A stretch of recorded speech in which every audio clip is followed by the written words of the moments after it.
এতটুকু এই খেলাগুলো, এই খেলাধুলাগুলা কিন্তু এক সময় ছিল বলে যে পাইক খেলা, তারপরে বলে যে ষাঁড়ের লড়াই, তারপরে গোল্লা ছুট, ছি বুড়ি, এই যে খেলাগুলো খেলতো, মেলি খেলা, তার পুতুল খেলার খুব প্রচলন ছিল, পুতুল খেলতো। এখন সেই খেলাগুলো নাই।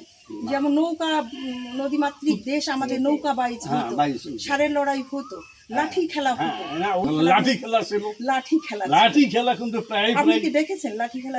আমি দেখছি, আমি লাঠি হাতে নিয়েছিলাম কিন্তু না, আমার হাত দিয়ে হয় না, প্রশিক্ষণে অনেক সময় দরকার ছিল, অনেক সময়ের দরকার, ওটা তো একদম দক্ষ একদম ব্যাপার ছিল। দেখা যায় ওই আমার ফটিকের বাড়ি লাঠি খেলা শুরু হলো, ফতু কবিরাজ নামে একজন বৃদ্ধ লোক। এখন কি উনি বেঁচে আছেন?